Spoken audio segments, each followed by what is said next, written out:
Hello, mentors.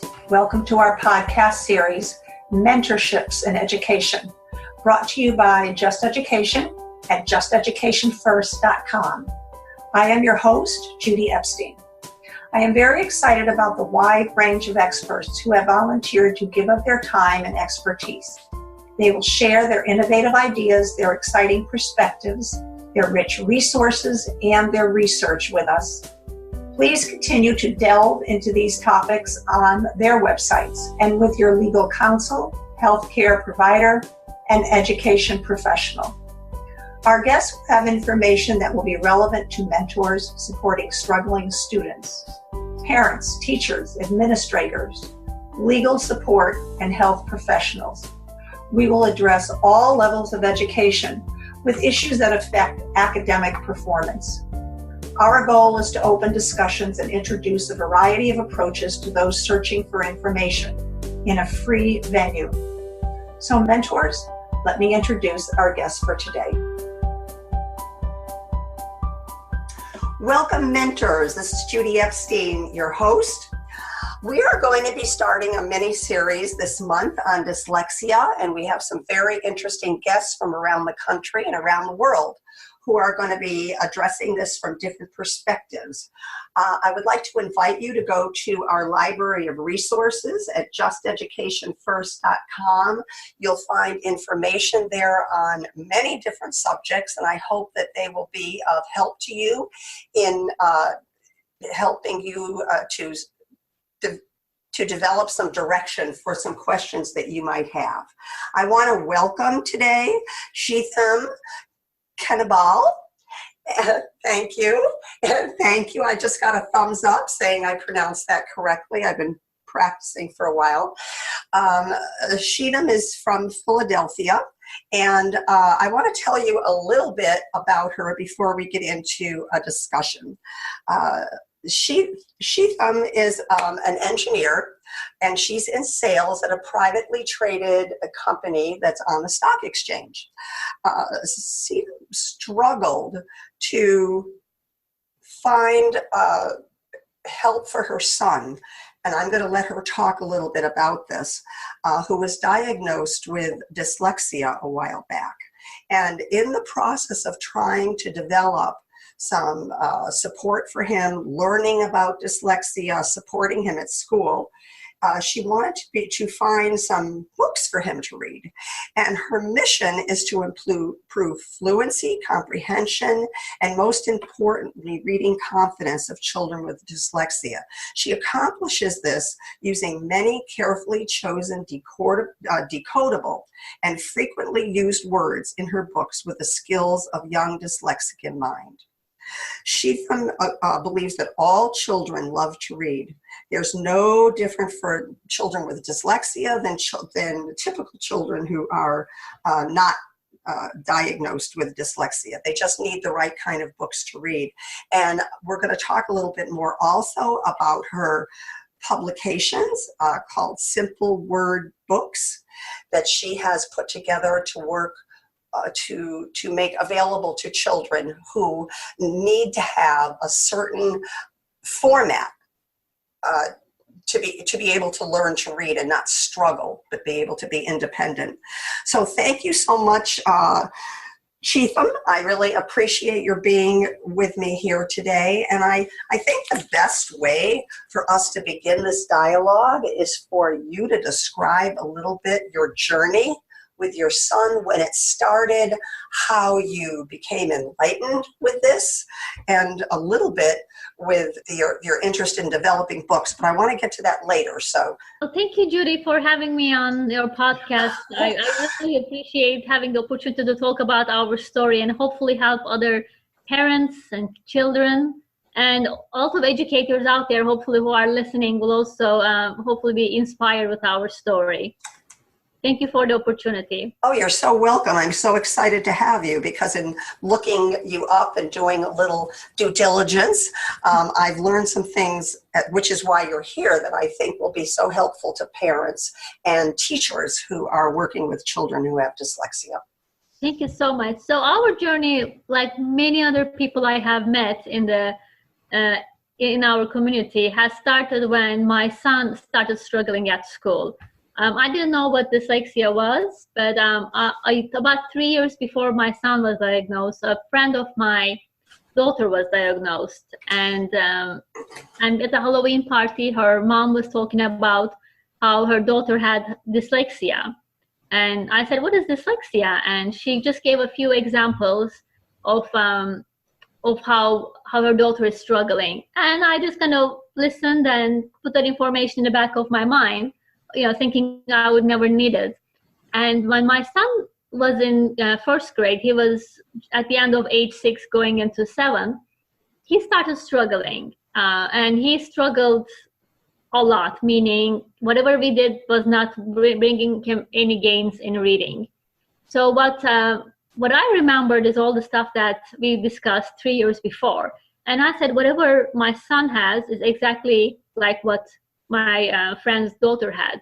So I found the word dyslexia, and I started, researching and Googling, and a whole world opened up. And as I was looking through the check marks, what are the signs, what are the red flags, I was convinced that my son had dyslexia. So we on our own went outside, because when I talked to school, they were saying he's young, and we usually just wait until second half of second grade to see if there are any concerns. It's kind of early to see if or to diagnose someone with dyslexia. And I kind of said, okay, that's great, but I have done a little bit of research, and everything I see with my son, I feel like we're not going to go anywhere. All right, so I'm going to stop you for 1 minute. What are some of the red flags that you said pinpointed to you that your son had dyslexia? The biggest one was he was not reading, he was guessing. So he would pick up a book, and at that age there would be a few sentences at most on a page, and there would be a lot of illustrations. So we would read the book to him, and he would memorize as much as he could. So he would know the story, and with the illustrations he would have some recall. And he would say, for example, there's a ship on the picture, but the text says there's a boat. But he would say, oh, it's a ship. And that kind of gave me the idea that he doesn't really understand that B-O-A-T makes a word named boat, but he would see the image, and he knows the story is about, some kind of a sea vessel, and right. It should be a ship, and he would just kind of make his own story. Right. Similarly, cat, dog, pup, kitten, it would be just mixing those up and making his own stories. Very close to the, main storyline. Right. But when you look at how reading is, you read word by word, sentence by sentence, paragraph by paragraph. He was using his own vocabulary to tell you what. Definitely. Okay. We didn't have any issues with rhyming or, cutting the words. For example, if you say, this is a bat, if you take B out, what is the word? It would be at. So he was really good at those. And those are mostly the kindergarten skills that he had.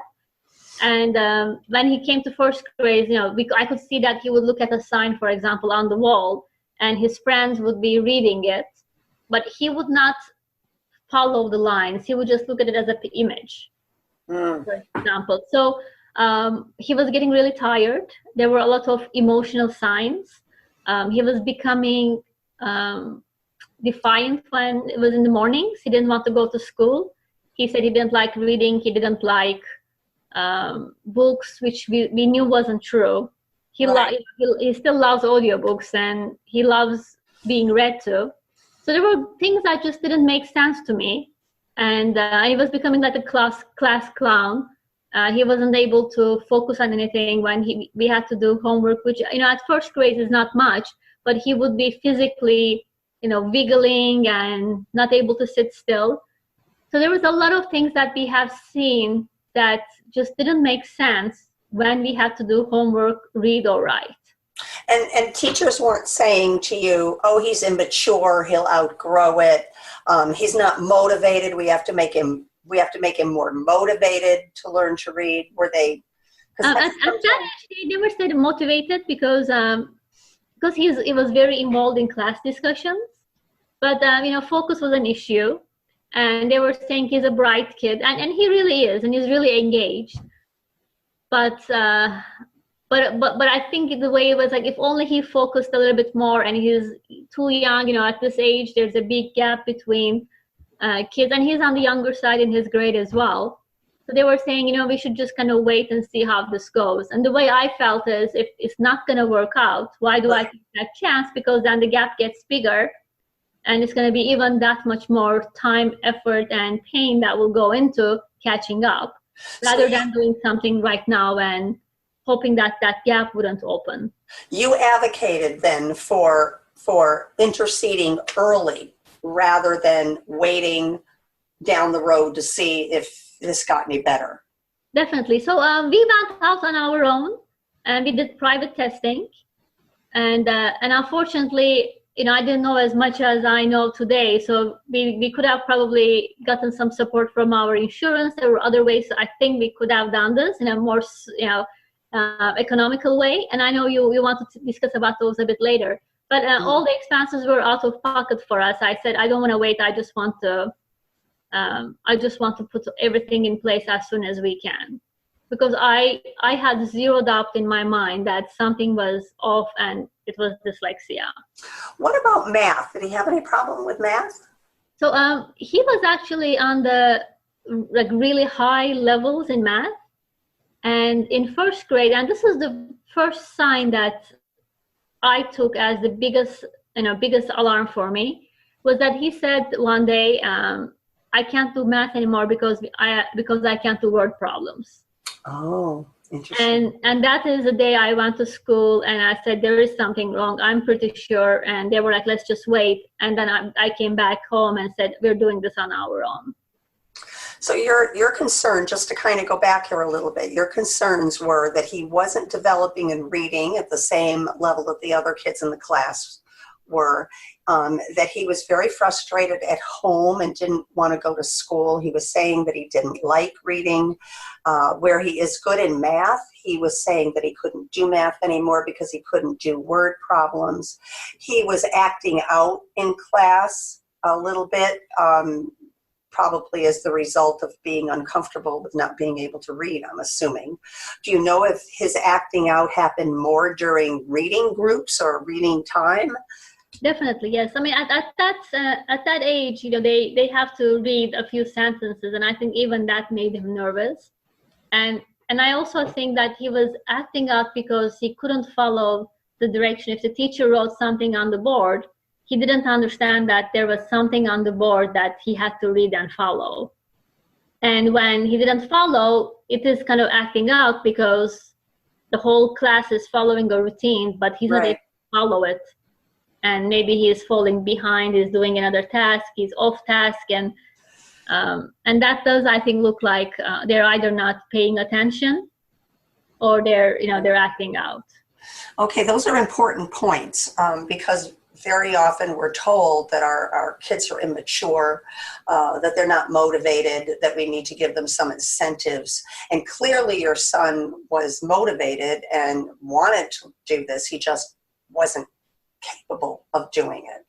And once we get into how you developed his reading a little bit, we'll find out that using the technology available to us, both different methods, certainly dyslexics can learn to read. I know that you have had some concerns about the lack of reading material that's available to kids with dyslexia, and I know you've gone on to develop some special books that we will get into. I want to talk about those, but I'm just curious, did you find any particular reading program was most helpful in helping your child learn to read? Based on my research, I knew that we wanted something that was OG, which is Orton Gillingham. Oh, okay. And we're in the Northeast, as you said, we're from Philadelphia, so Wilson is pretty predominant here. Uh-huh. So through just sheer coincidence, everything kind of as they were falling into place. Wilson was recommended by some people that I really trust, and we have met a wonderful tutor who was Wilson certified. So Wilson was the path we took without even looking at other programs. There are really great programs out there. It just has to be, explicit. And if I think parents and educators are seeing that a program isn't working, instead of sticking with it for a long time, I would say try something different. Because what I have seen with so many kids out there is more of what is not working doesn't result in improvements.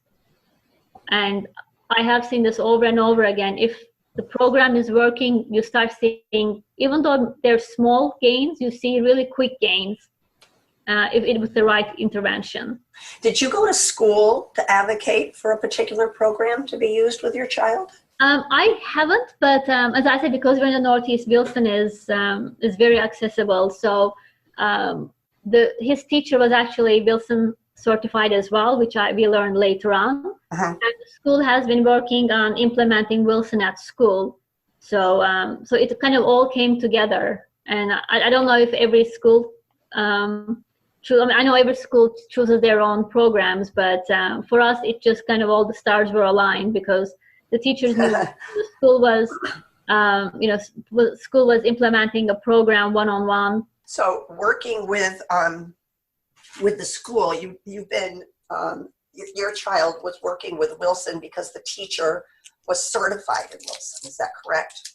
So we started Wilson on our own before. Oh, okay. And not knowing that the school was also working on a program. So when we kind of all got together for the support group to see how we could support my son in the best way, I told what we were doing and they told what they were doing, and it was perfectly aligned. It was like through sheer luck, we were all on the same page using the same program. Now, I read your article that you wrote called Dyslexic Advice from My Heart.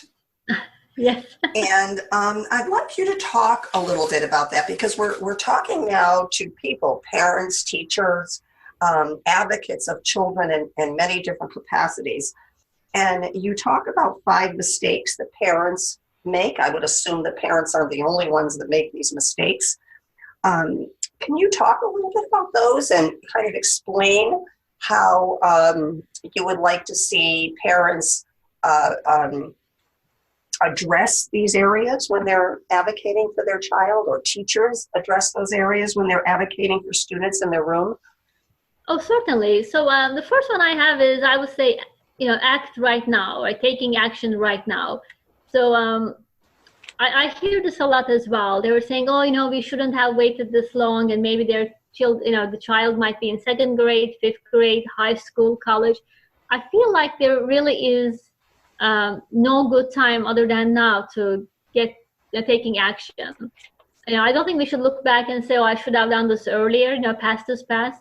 Taking action right now and moving forward with putting the right accommodations and support, and also understanding what their weaknesses and strengths are is very important.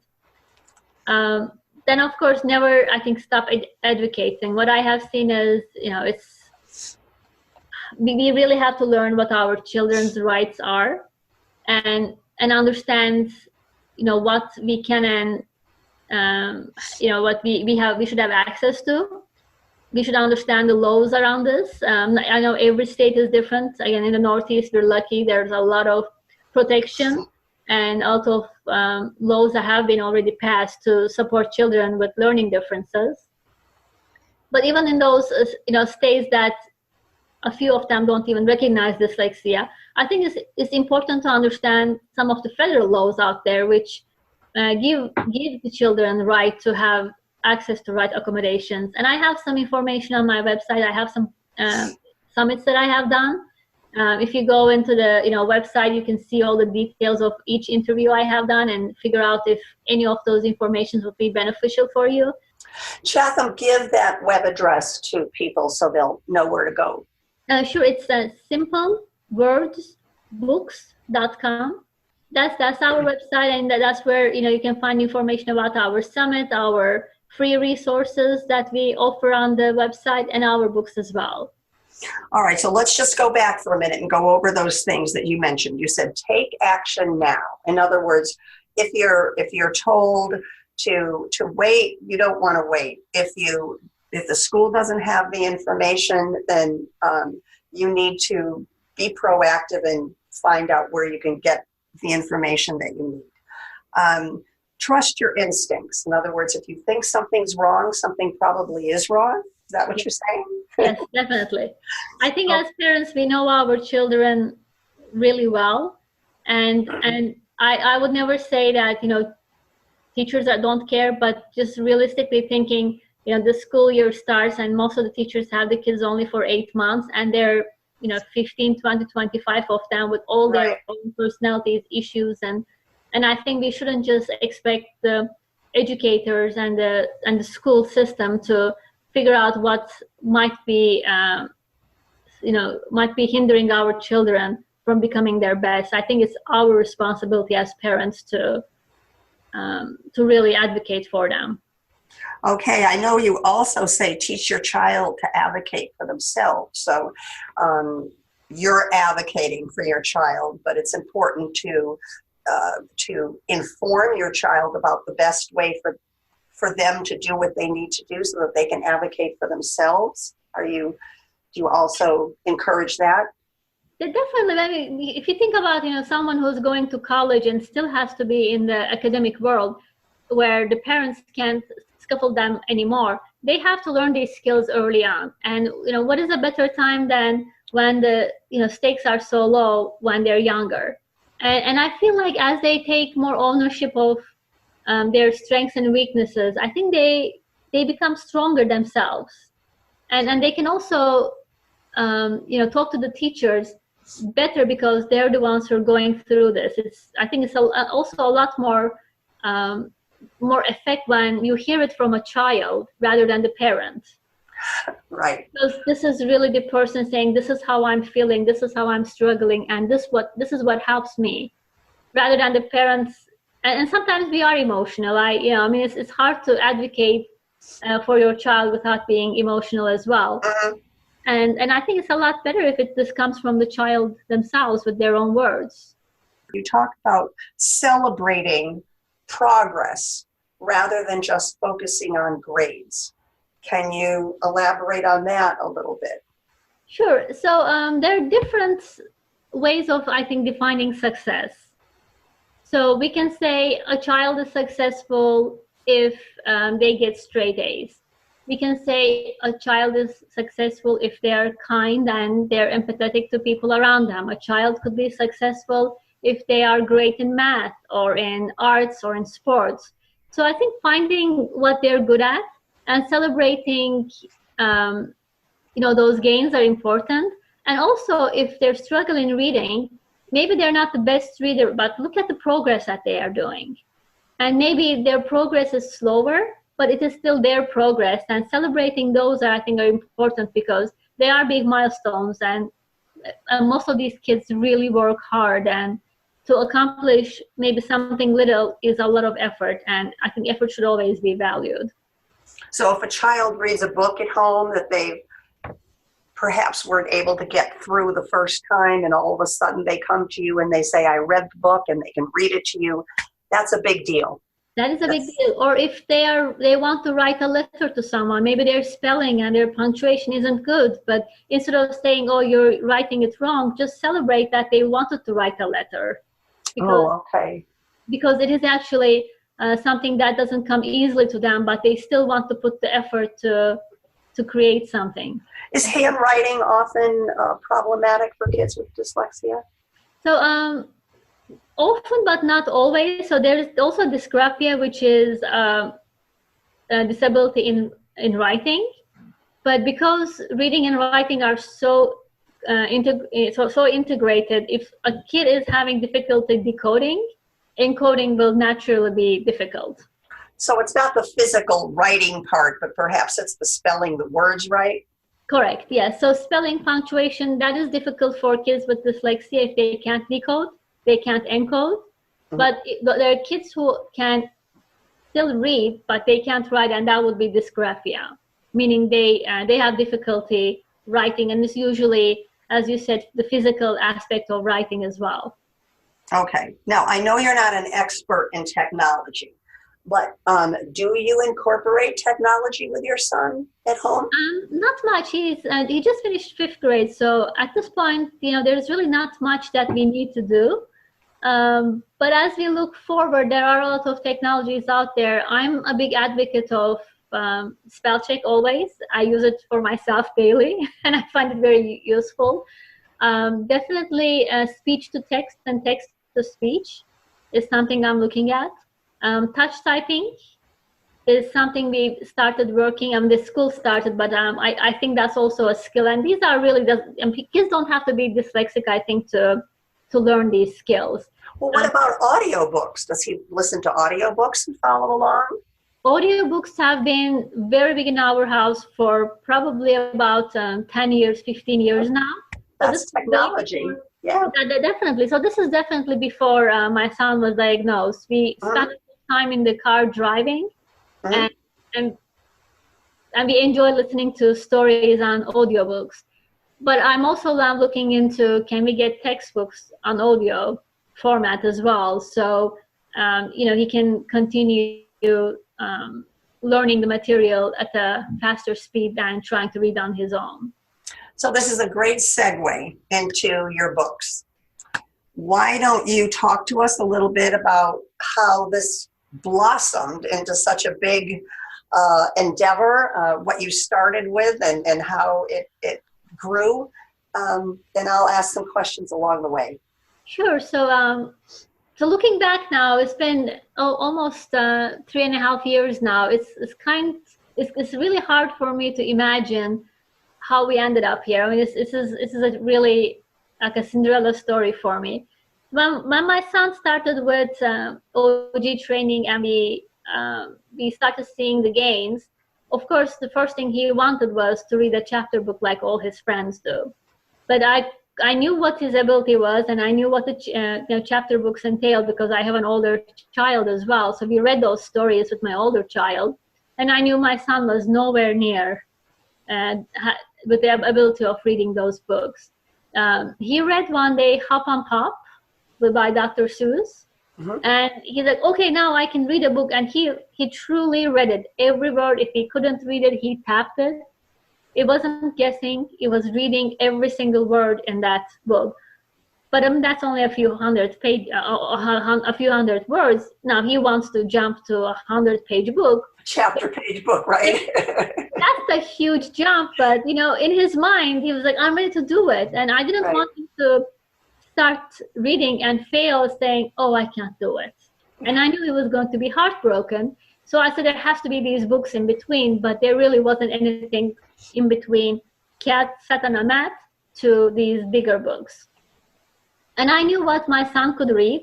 So the first edition of our first book, Sam is Stuck, was truly written for him. I wrote, page after page, paragraph after paragraph he read. And I remember the first couple of times he was reading, he would read only a few sentences and he would be tired and he would take a break. And then I would see him as he continued reading. It would be a few paragraphs to a page, then a chapter. Then when he finished the book, I could see that he was really happy. And this was all printed in like a PDF format, but it was shaped as a chapter book. So I kind of put illustrations in there and I made it feel like he was holding a chapter book. Do you do the illustrations? Oh, no way. Okay, just wondering. I'm just trying to find out the breadth of your talents here, I'm the engineer, not the artist, for sure. But I work with a wonderful lady who takes my stick figures and turns them into the wonderful illustrations that she can. But when I was first writing it in the PDF format, just printing it out at our house, I was just using those clip arts from Microsoft. They're all freely available, and it would just kind of make it feel like it's a more of a complete book.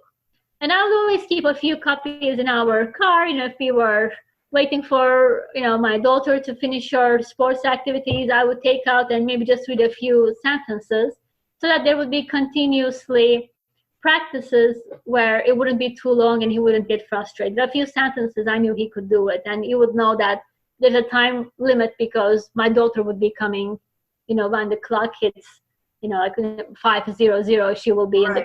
Right. And this is the first book you wrote. Is that right? So I started giving these, to people, and they were saying, oh, you should publish this. And I was saying, oh, yeah, we'll do it when I retire. But then as I started meeting people and see how people have worked, even after their kids went into college and they became adults, so that our children, the younger ones, following their children, would have a better life at school and out in the world, I kind of just had this realization that if I wait until I retire, I mean, I'm not too young, but I'm still young enough where I feel like there will be maybe, 15, 20 years where the kids will not have access to these books, and it's already written. And it just didn't seem right to me. And that's when I started publishing. And then, of course, once we published it, I started getting these emails. Okay, my son, my daughter, my students read the first book. When is the second one coming? Yes, and I imagine your son was asking you too, when is another book? Definitely, he was. And I was like, okay, now the second book, third book. And as he started also, learning, now he can read, Harry Potter books. Now he became the editor, and he's editing the books with me, saying this is a difficult word. A kid with this age or this reading level would not be able to read it. So now he's helping me actually edit the books to make it even simpler. So let me just understand this. You started Cigdem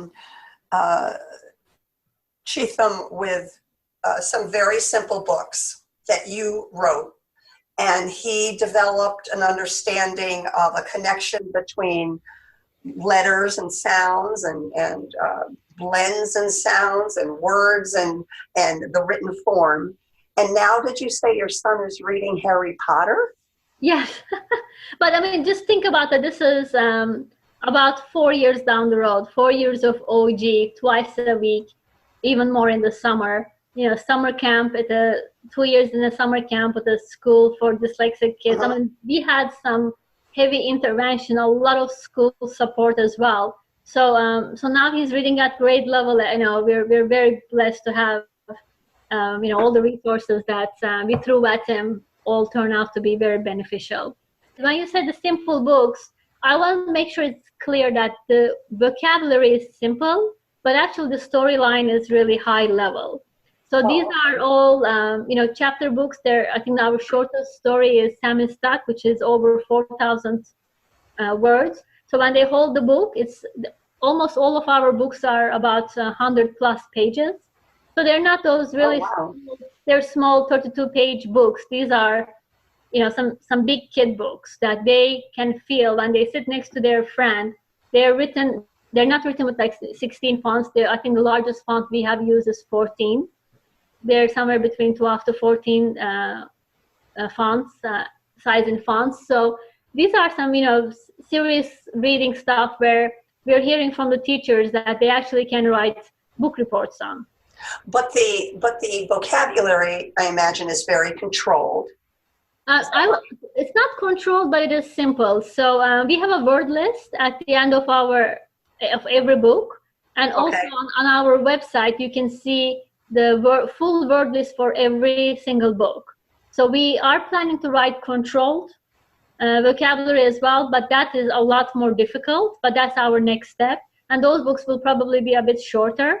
Because we do get also requests from parents and teachers saying, my reader is not there yet, where 4,000 words is still too much for them. How can we have some books maybe 1,000 to 2,000 words? So that's a big project we have right now. We want to take a whole series of books at that level. So it would be a pre-step to where our current books are. And hopefully our current books are the stepping stones for all other books out there that the kids with no learning differences are reading early on. Can you give us an example about what some of the topics are? Oh, for sure. So Sam is Stuck is about a fish who's stuck in the rocks. And there's a family with 2 kids, Kim and Tim. And they are on a fishing trip. And they see a fish who's a friend of the fish that is stuck in the rocks. And this fish asks for help, and the kids help the fish get stuck. So that is the camp series book 1. Book 2 and 3 are Fox Hunt, where similarly a small fox cub needs help, and Kim and Tim help the cop free the parents. And there's a whole big scam, and there's a bad man, but the cops are after him. Oh. And the whole family helps to free all these animals that he has captured, and cops put him in jail at the end, and it's all happy ending. And the third one is in the series is the third book in the series is Back to the Past. This time, Kim and Tim end up in a summer camp where they have to dig for fossils, and they find a black box, and it takes them back to the past. They meet some dinosaurs, help them out, and dinosaurs help them. And at the end, everybody helps the camp because there's a lien on the camp, and somebody wants to have the camp go bankrupt and take the land from them. So they all help each other, and the camp is saved. So what's the age of the interest level of these books, would you say? So these ones are, I would say, probably interest level is 8 to 12. And then we have a Spelling Pan series, which is a bit more fantasy. And actually the main character has difficulty reading. We didn't focus on that initially, but I did get a lot of requests from parents saying, we would love if you had a character who my child could identify with. So we have a character, Matt, who has a difficulty reading and writing, but he gets a pen for his birthday from his grandmother. And actually it turns out to be a magical pen, takes them to Elfland, and they help elves and goblins, and they save Elfland from a very mean king. And then the second book in that series is The King Escapes. And they actually realize the grandmother who gave the pen to Matt was also, has used a pen like that when she was young, and has traveled to Elfland to save Elfland long time ago. So they work together, and this time there's a basilisk that comes back to Earth and tries to steal the spelling pen, so they wouldn't be able to go back. But at the end, they destroy the basilisk, but Elf King runs again. So we'll have a third book coming up, hopefully, at the end of this year. Oh, so we can look forward to that then. Yeah. And those are for probably 10 to maybe 15 or so. Oh, okay. All right. So you're getting into the early teenagers. Cigdem, have you noticed that there are any other factors that would support your son in doing well at school?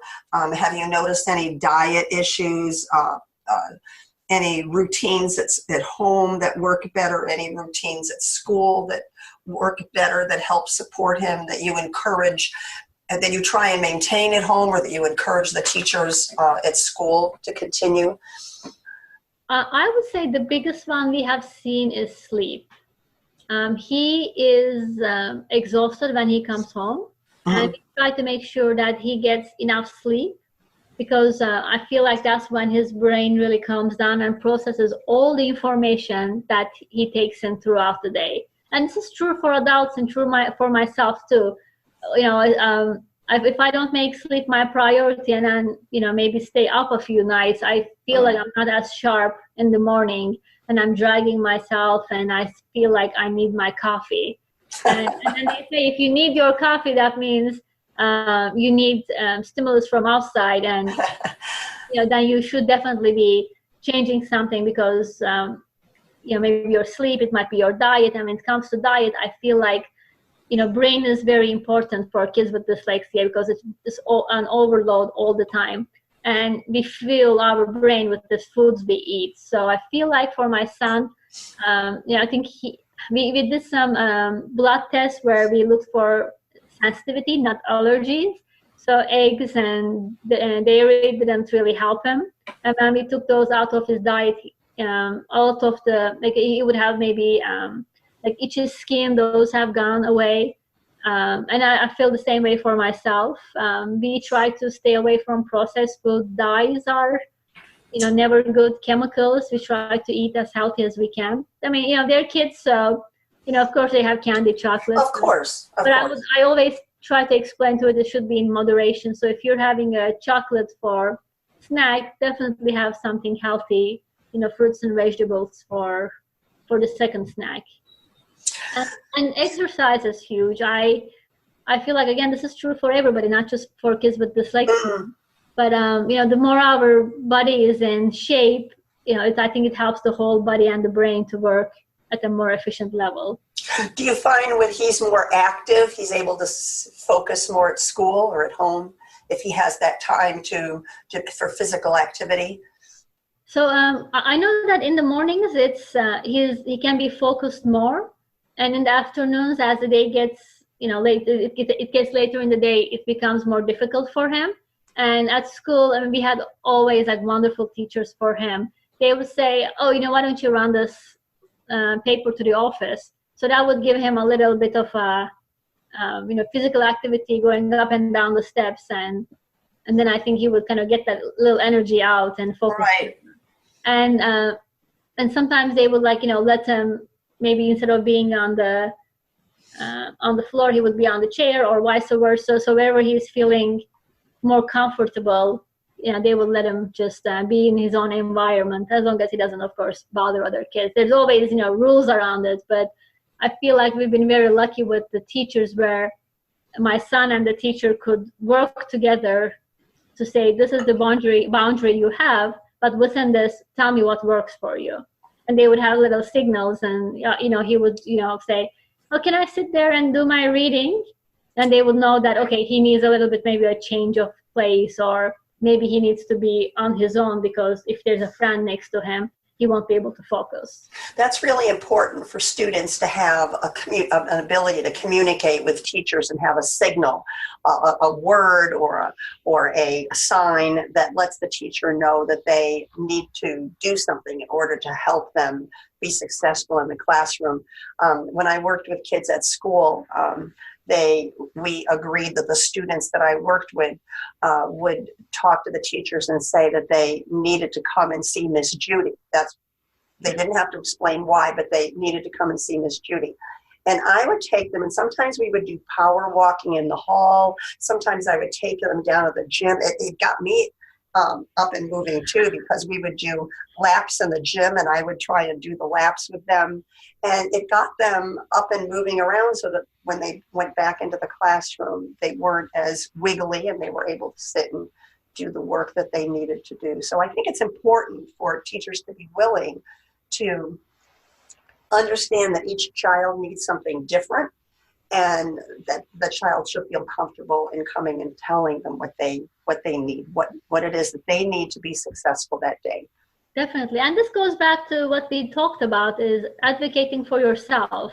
Yes. Parents can't be in the class, so if the child is empowered by the teacher and by the parents to be able to have this open dialogue, and also feels like he or she is heard, then I think it's easier to manage these difficult situations that could come up in the classroom, because teachers deal with so much, and I understand that not every child, maybe wouldn't be able to keep that boundary, but I feel like, just trying out and see what works is the best approach.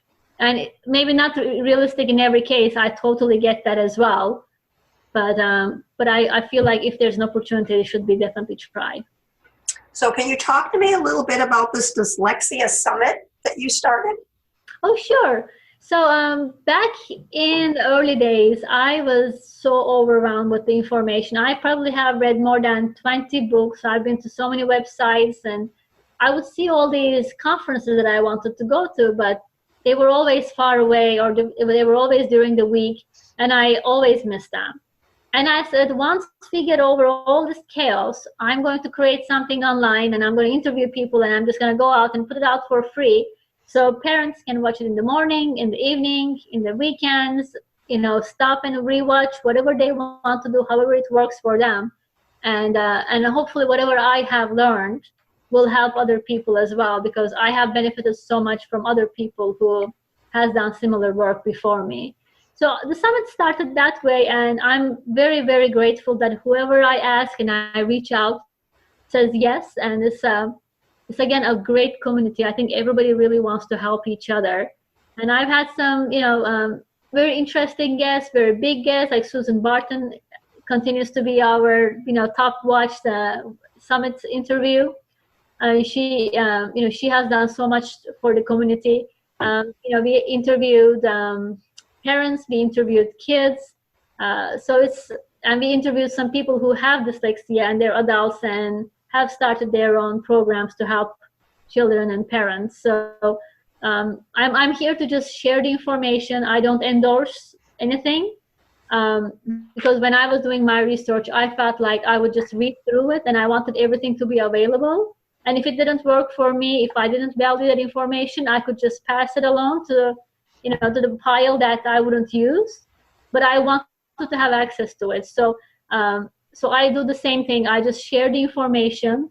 It might not have worked for my child. Maybe it doesn't work for our family, but that doesn't mean that it won't work for somebody else. Exactly. Somebody else might be able to use the information. And every child is different, and every family is different. So I only share the information, and I make it clear that whoever comes on the summit doesn't endorse the next person. They're all there on their own, advocating for what they believe to help other people.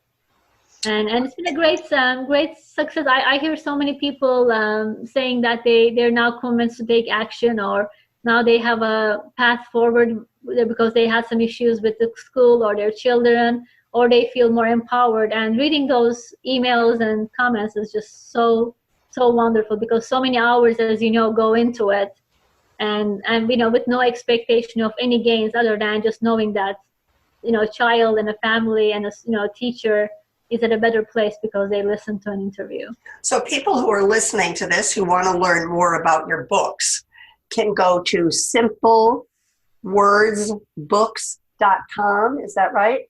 That's right, yes. And if they want to participate in your Dyslexia Summit, how would they do that? They can email me. It's my last name, Knebel, Knebel, at simplewordsbooks.com. And they can reach out to me, and we can take it from there. Okay, I'm going to try and make sure that we are able to post that. And you know what I thought was kind of blew me away when I was doing a little more work on dyslexia was that there are so many famous people who have been diagnosed with dyslexia. And so many of them are accomplished. Tom Cruise, Steven Spielberg, Whoopi Goldberg, the founder of the FUBU clothing line, Damon John. They feel Einstein was dyslexic. Walt Disney was dyslexic. I mean, I could go on and on. There are so many of them. And so I think it's important to make sure that the kids who are listening understand that having a diagnosis of dyslexia is not in any way have anything to do with your intellectual abilities. It's just a different way of doing something. And I often say to my students, when teachers say that, or parents or other kids say, you have a disability, I say to them, you turn around and say, it's only a disability because you can't do it that way. I love that. It's only a disability because you can't do it that way. I can do it. I just do it a different way. It's my ability. It's your disability because you can't do it that way. And I think we need to begin to stop using that term. Because it certainly is not. Some of the most accomplished people that we have in society today have been diagnosed with an alternative learning style, such as dyslexia. Now, you've also started, I understand, a publishing company. Is that correct? That is right, yes. So as the books became bigger and bigger, it kind of take a whole world of its own, and now we have 8 books and we have a lot more on the pipeline.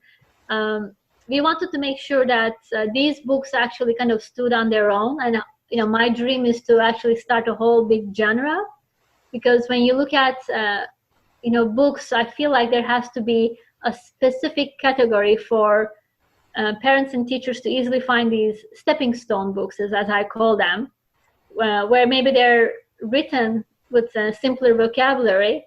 They're certainly high interest books where they can actually be intellectually capturing for kids with great imagination and high interest levels and really bright kids. And most of these dyslexic kids are like that, and they're not satisfied with simple books where there are just a few sentences on each page. They really want a story to capture them, and it's also very important to really give them these books that they can fall in love with reading. And I feel like growing up, I didn't have that for sure. I didn't like reading, or at least so I thought. Mm-hmm. And now I'm an avid reader. But it was because I just didn't find those books. My comprehension has always been very weak growing up. So I felt like I didn't understand it because it didn't capture my interest. And I remember for the first time I was in 8th grade, I read a whole series, like nonstop. I wouldn't even go down to eat if I didn't have to, because I truly wanted to finish all those books. There were like 12 books in the series. And I wanted to finish every single one as soon as I could, because I was so captured by the story.